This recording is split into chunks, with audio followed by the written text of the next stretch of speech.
generally don't even know what you do in a Kenyan wedding. I've never been to a Kenyan wedding either. Never been to any, not even here in the UK. Oh, girl, there's a lot to unpack. I know. There's a lot to Might as well be born and bred in here. There's a lot to unpack, child. Okay, so episode, I always forget what number my episodes are. This is episode 6. Yeah, this is episode 6. Welcome back, Miss Nerima. Hey. We thought we would do part 2 on the relationship topics. There was so much to cover last time, and I feel like we were rushing through it, trying to cover so many different parts and the different things that come up when we talk about relationships, dating as a Christian, even just dating as a black person, a black woman in the UK, with so many different elements of like society and culture and class, where you're raised in London, what's your experience, all these things play a part. And I think we sometimes like zone in on one area and we don't realize how other areas can impact or I find that sometimes I might do it as well. I know if people do it in general. Like, we don't realize how, because this is true for you, doesn't mean it's true for the next person. And there's not that kind of, people don't allow for nuance. So today's topic is, we're going to continue into the relationship. We're going to make this a series probably. And we're going to touch on, today's going to be specifically around culture. So I'm British Nigerian. Nerima is... I am Kenyan. Yeah, Nerima is Kenyan. And you were raised you were raised Catholic. Raised Catholic. Converted to SDA. 2.5 years ago. Yeah, and then 2.5 years ago. Yeah, 2022. What? Yeah. It hasn't been for longer than that. No. Okay, so I've been going to an SDA church for like 10 years. Ah, but you officially converted. Oh, converted, okay. I said, COVID delayed it as well. I wanted to get baptized. Like, all right. So I thought, girl, the maths ain't mathing. Yeah, the math ain't mathing. Okay, fair enough.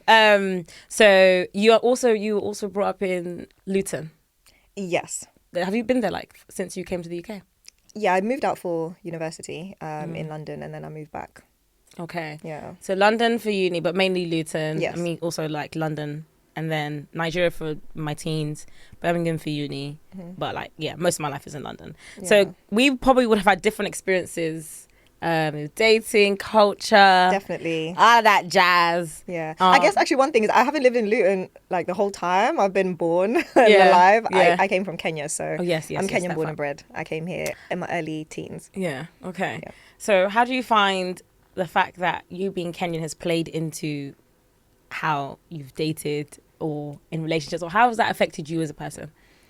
So the African aspect would be, in all honesty, when I remember when I started dating, I liked guys, shall I say, who were the complete opposite of my father. Okay. Like, the furthest thing away from Kenyan culture I could find. It's like race, everything, look, everything. Oh, so you were the whites. You don't. Okay, go. I mean, I don't discriminate. No offense. You gonna get me in trouble. But I don't discriminate. But no, I have dated a white guy actually. Okay. No, I've dated a number of white guys. Okay. Not a number. Well, okay. Yeah. Yes. Yeah. I have. But in terms of being in a relationship, right. Mixed race, and Caribbean mixed was, my first boyfriend. So yeah, but yeah, I just went the complete opposite. I think that's just to do with the aspects of culture and the way I understood those aspects of culture. Okay. Because I never had that. There was no dialogue in my home about what Kenyan culture was, about its significance, its importance, the role it plays in a family unit. There was never a discussion about that. Right. So there was a lot of things like I witnessed, observed, and as a child, you just begin to make sense of what doesn't make sense, and you begin to plug in holes. Yeah, you're figuring out. And I just made it in my mind that, I didn't want an African man at all. Really? Yeah. Even, I'm not even going to lie, even today, like, when I think about dating an African guy, like, it's only the last couple years, like, that I've actually dated guys, and they actually tend to be Nigerian. But before that... We everywhere. Everywhere. But before that, I was like, I associated a specific type of mentality that I had seen in my dad. I associated it with being African, male and African. Right. And I didn't want that. Okay. Yeah.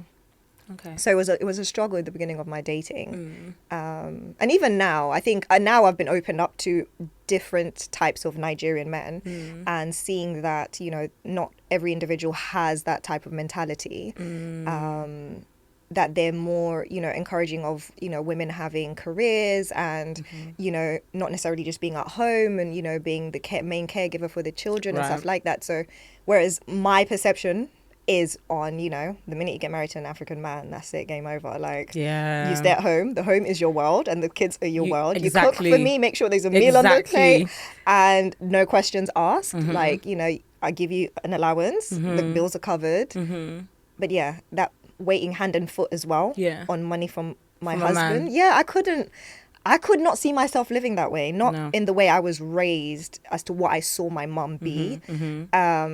I was like, I didn't want that lifestyle and that life. Yeah. So yeah. And how, like, okay, so just to piggyback off that before we go into different aspects of like culture and dating. So I'm born and raised Nigerian, come from a very Nigerian home. And I feel like how you are taught about like Nigerian culture, you know, the man provides, the man is this, the man is that. And I had a 2-parent household like you. And what was happening in the home didn't reconcile, especially like as a Christian, like even in the Bible, like it talks about the men being the leaders, the head of the home. I don't think I saw that in my home. I don't feel like I did. Yeah. And like I saw my mum carry almost everything. Yeah. And I think that's what really turned me into, you have to have yours. Have to have your money, have to stand your ground, have to provide, and have to always have a plan A and a plan B. And as I grew older, I felt like once you marry, you lose a sense of self. Yeah. And no disrespect to any woman, but I despise the idea of being with someone and then I have to like, all in the name of love. Yeah. Build him, Aye. pay the bills, give birth to the kids, Aye. you know, What? and just pray for him. Yeah. If he cheats, just pray for him. No. Are we his mom? Did we carry him for 9 months? And I just feel like my mum, like, I love my mum, but she did that. And I'm like, I don't care to carry a single man for a damn thing. And that's not to say that I don't want, like, I won't be there for my partner if like he has tough times. Yeah. Having tough times is different to a man that does not want to be a man. Yeah, like that's their lifestyle. That's their lifestyle. Like they're choosing to be soft life. They're choosing soft life. They want to be sassy. They want to jobless, sassy. I'm finding my. Please. You ain't got time, energy, or finances to figure me out. Exactly. So leave me alone. Meanwhile, I am paying all the bills, working 2 jobs, feeding the kids, having the kids, cooking the food. I couldn't. Whilst you're playing PlayStation. Not by choice. Not by choice. Are you okay? So not by choice. I think that culture-wise, it terrifies me. And then growing up, and everybody knows I love being a Nigerian. We all know. We all know you love being Nigerian. I'm so proud to be a Nigerian. It's beautiful. It's actually a beautiful thing. And I don't think I've dated a non-Nigerian before. Sorry, what? No, I don't think I've dated outside of... That's why you were coming for me. Hey, when I said multiple, you've never dated outside of... No, I haven't. Sandra. And you know what? I get very mixed, what's the word? Like reactions to that. Like, you know how Daniela told me, you're shrinking, you're yes, you're limited, you're narrowing your pool. A part of me, so as I was saying, like, there's lots of things that I saw in my home that I did like. A part of me also wants a very Nigerian home as well. Like, I love my culture and I really want to like pass that on. Like, I don't think I would deviate from Igbo and Yoruba. Those are my 2 tribes because, you know, if you're in London, technically you're Yoruba because everybody here is Yoruba. Well, there is a healthy Igbo community, but most of my peoples are Yoruba. And so I've just always wanted that, you know, that sameness. Yeah. If that makes sense. But I ask a question. Yeah, go ahead. Okay, see, I completely understand it. Yeah. I receive it. I think it's an admirable thing to do because, for example, like I want a black family. So that's sort of my net is I want to have black children. Right. But going down to culture, just a question, and this is a question I got posed to when I said I wanted a black family, was, could that be something that God doesn't want for you? Oh, come on. And I had to sit down and I had to be like, the Lord knows my heart and he knows my desires Right. and he will see right to give me. But then I also had to take a step back and had to put that to God and say, God, if I am limiting you and what you want for me, Yeah. because you know my desires, Yeah. therefore if I put my desires in your hands, you will give me what it is that I need and what it is that I want. But if the ultimate goal is to glorify him, could we be limited? Be boxing in this aspect of our life that God may not want us to box? I don't know. I'm just posing that question because it really got me thinking. I think it can be. In all honesty, I think it is limiting. It's me limiting God to saying like, it has to be a Nigerian God, no one. It is limiting, I'll be honest with you, especially because we're in London, where not everybody's Nigerian. If I was in Nigeria, that's a different story. Everyone's Nigerian, you know what I mean? But in a country like London, where, you know, everyone's here, essentially, I am limiting myself, I'll be honest. And I've had this conversation a number of times with Daniela. She be in my ear. Not just Daniela, but like she's the main culprit. But I do feel like it has limited me. I feel like I don't know, I feel like lots of my experiences stem down to, or lots of my maybe traumas and issues stem from my culture. And so I feel like someone from my culture will understand it. But I will be honest and say, yeah, I have limited God, and probably myself in saying, no, if he's not, then, you know.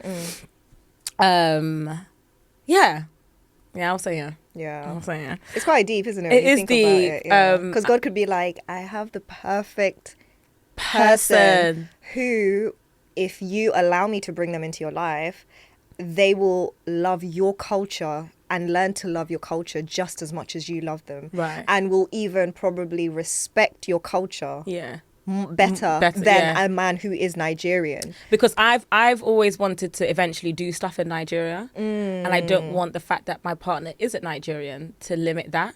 Why would they limit that? Might have different goals in life, which is fine. Okay.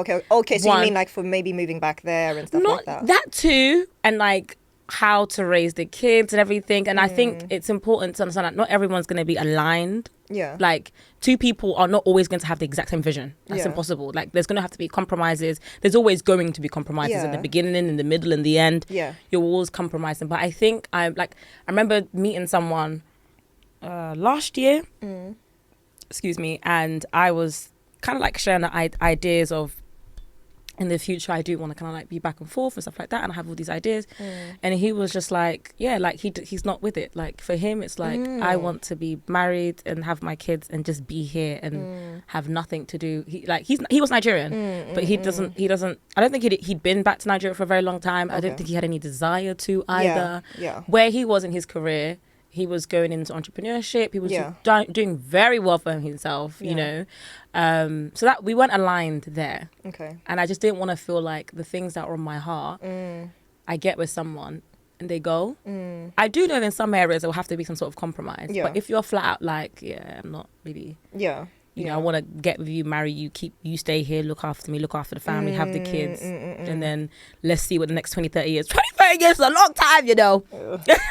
It's a girl. That's a long time. And I just felt like that incompatibility is like, okay, you know, we kind of, well, he kind of just like, look, there's no point in me pursuing. Because he was like, I do like you, but there's no point in me pursuing if I know that there's going to be that. So you want someone specific. Yes, and I'm trying not to, and I always I'll be honest with you, I always put culture quite at the front of it. And this year, I've really grappled with how patriarchy and to say the word misogyny has shown up in my culture. I feel like my culture, and this is not to come for anybody, but what I see is that the woman gets chewed up and thrown out. Like, she's told to stay. She's told to manage. She's told to hurry up and marry whoever comes with her. She's told to be okay with abuse. She's told to, be okay if he's bummy or if he's cheating or if he's, doesn't matter. got the ring. Like, that's what we're drilled to want. And I Yeah. think as I've gotten older, Yeah. I don't want that. Yeah. I don't want that. I want a provider. I'm Yeah. not bummy. I have money. I look after myself. I look after my mother. I help with my family. Yeah. But I just don't want someone that's gonna come in and just be like, you hear women who are giving men money to pay her bride price. What is going on? I'm like, no way. Like you are laying the foundation of your. Start off as you mean to go. If that's how you're starting off, where are you going? So yeah, I feel like I'm coming to terms with a lot of the things that are that I'm really scared of. I don't know what the deeper issue is with me, like wanting a Nigerian so much. Yeah. Aside from I just want to have a Nigerian household. Yeah. But why? Why am I so like anti? Yeah. Why are you anti it? But also, like, when you're talking about your culture, you're saying there's misogyny, there's patriarchy, these are all things you don't like. And then you've mentioned that, in your culture, it is normal for a woman to be all the things, and to accept and tolerate a lot of negative, disrespectful behaviors and characteristics. What would the man be? So the man you're looking for that does not align with these traditional values that are so ingrained in your culture, how difficult it's going to be to find a person who is in their culture, Nigerian culture, but has cut off the patriarchy, the misogyny, if you're saying it's so intertwined. It's hard. Yeah. Because like for me, above all of that, I want you to have a relationship with God. I don't need you to be a pastor. I don't need you to really be like some sort of senior minister. But just like we are, just like we are in our journey, I want someone that really honors God and can reflect. Culture is still good. I'm not against my culture. Every people, groups of people on earth has their own culture. And I honor my culture. I honor my tribe. I honor my people. But we cannot take away, there are elements of our culture that are archaic, oppressive, problematic, and damn straight misogyny, and contradict the word of God. There are many elements of our culture that actually contradict what God has said. And it's like you want someone that embraces their identity and culture, but also puts the Bible above. Yeah. So you need to put culture now as number 2. And the Bible. And a God-fearing man as number 1. That's what you need to do. I agree. I feel like dating as a Christian person can make you a bit weird as well. Yeah.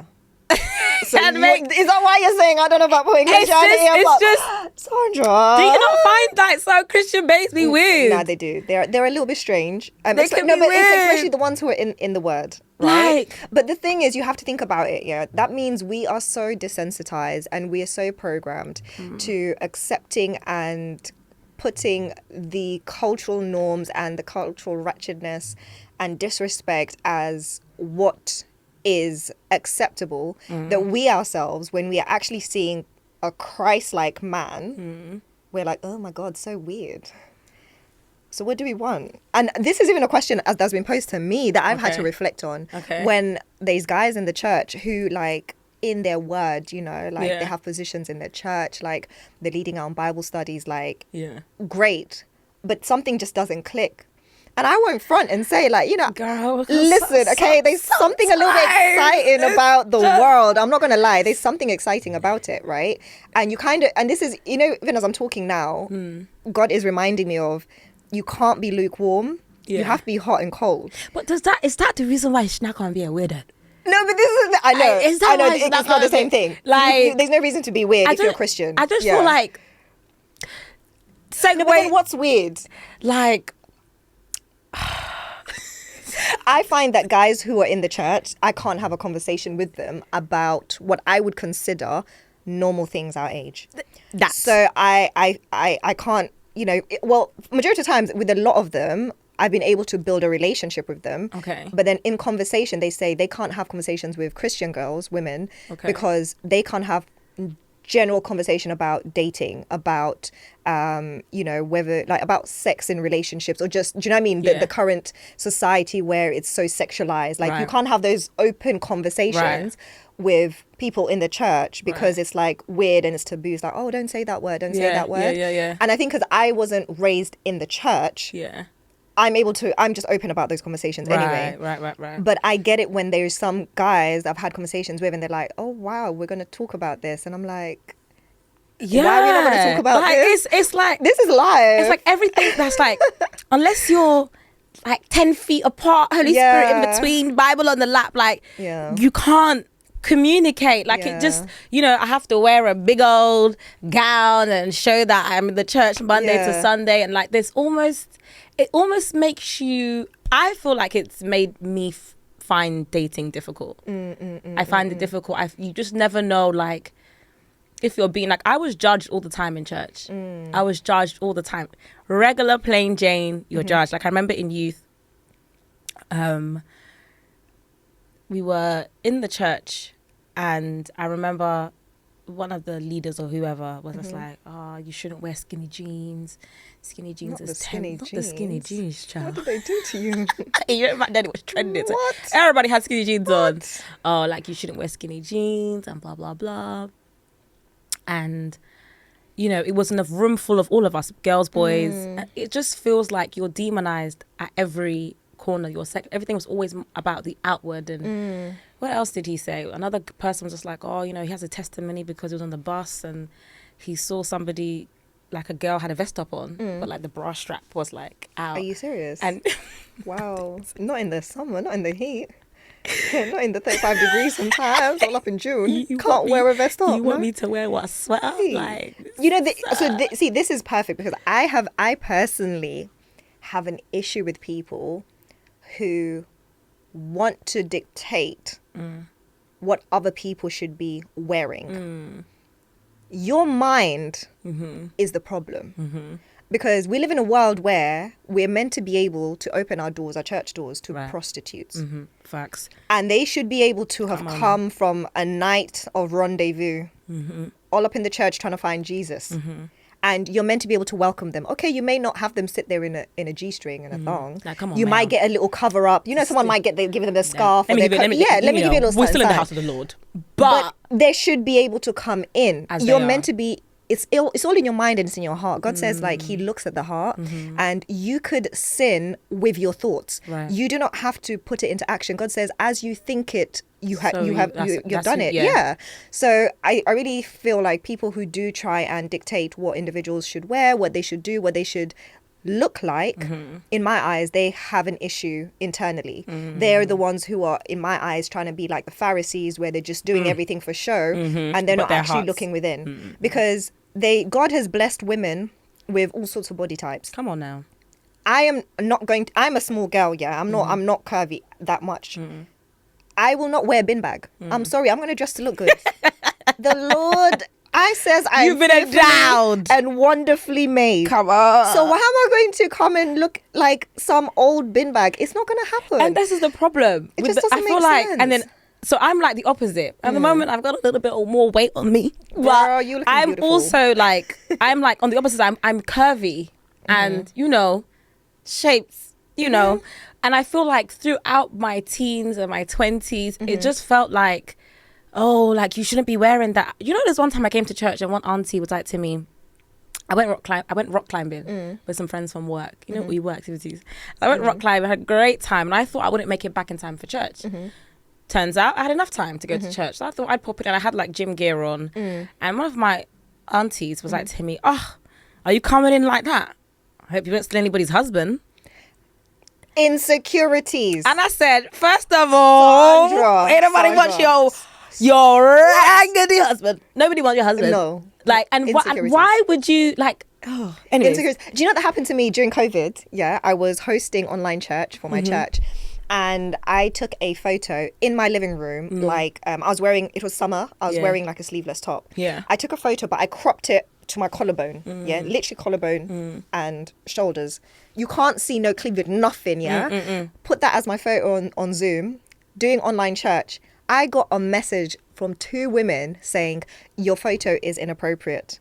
Hey, I was were they like older? Were they older? And they were older than me. They were like in their 40s, and they were married and stuff. And I was thinking to myself, you're saying that because maybe you saw your husband maybe looking at my photo a little bit too long on that laptop. Yeah. But that's not a me problem. That's a you problem. Like, how is that a me problem? Yeah. I'm not seducing you. Do you know what I mean? Like, I'm not here in lingerie. Like I'm not showing, do you know what I mean, cleavage. I specifically cut it and cropped it like so that it's just my face, like a head. It looks like a headshot for a passport. Yeah.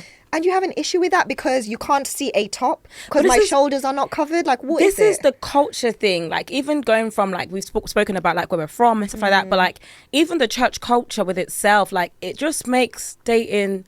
I'm going to be honest, and please don't flog me. I find it weird. Yeah. I find it so weird. Like, even seeing how married women, like, navigate church environments. And it's like...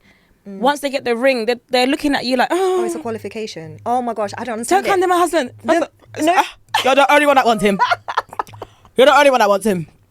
Okay, like, for please, me, it's like marriage qualifies you to be put on a pedestal that's above everyone else. Like, my good sis, getting married is not a qualification. I find, and I've seen men talk to their wives like sitting at the bottom of their shoe in the church building. I'm thinking, what is that? So when we're talking about even like the culture that we speak about, you know, from your side as a Kenyan and things that, you know, that you didn't like and even for me as a Nigerian, I still see it manifesting in so many different ways across the church culture as well. And it's just like, okay, time and time again, as we spoke about in the last episode, everything is about the heart, really and truly. Yeah. And it's taught me, even like I'm in my 30s now, it's not about the surface, but I think it's made my, like, someone said life is so much easier when you're ignorant. Yeah, ignorance is bliss. It's so bliss because being so aware is like your brain don't stop. It is, yeah. And it's just, I don't want to be in a relationship either with, whether you're Nigerian or not, with someone that's Christian and like the culture is then like, I'm the man. Yeah. Now relax yourself. Like, I'm on top, you obey me. No, let's go back to the word. And it says you should be like Jesus, yeah, and your wife is the church. That means you need to kill yourself for us as women, right? In order for us to be submissive to you, you need to treat us like Christ treats the church. Give me something to submit to. Yeah. Like, where are you leading me, baby? Come on. What am I submitting to? Yeah, because I can't submit to garbage. Yeah. Like, it can't be garbage. That means I'm even going below.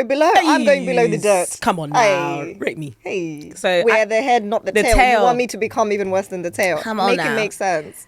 So I'm finding that hard. Yeah. I'm finding that hard to reconcile someone that just has like the culture is making it very hard. Like the culture that I see on the African side, on the non-African side, on the church side. Yeah. Oh no. I think Nigerian culture is so strong as well. It is strong. Like, I feel like West African, I think you and Ghanaians, I think you guys have quite a strong culture. I haven't really been exposed to others, but even when I think about the whole wedding traditions, everything, like Nigerians are like, I think everyone knows what happens in a Nigerian wedding. I think it's well known, even if you're not Nigerian. Yeah, I think everybody knows. Everyone knows. Like, so I think with that type of background and strongness in the culture, I think naturally the man will be a strong man, someone who actually wants to embody those values, if that makes sense. So I think it'll be difficult to find, for me anyway, I think it'll be definitely the minority of the minority of the minority of ones who are mature enough emotionally, mentally, spiritually to be able to dissociate parts of their culture that does not align with the word of God. And that will be the minority, because if you think about even the churches, like I've heard stories about churches, African churches, where like that African culture is literally the culture of the church. It's not the Bible. The Bible, like the tradition and the values of the Bible are not even like in there. It's all warped and like convoluted and like, mixed up. So I think it will be very difficult for you to find someone who is in that environment, has been raised in that church environment, to have stepped away. And you sort of want someone who's got that independent thinking to be like, hold on, let me read the word for myself. All they have to do is read the word for themselves and stop listening to the pastor every Sunday, every Saturday, wherever you go church. Heavy on read the word. Yeah. Because I feel like when people like do things and say things, and I say like, you know, if you read the word, you will know that this ain't it. Like, it's not. I don't even have to tell you. Bishop this. You will definitely read the word, and like it won't reconcile, and you will know that your word trumps everything else. That mean, unless if you've been trained that way, if you understand the word like that.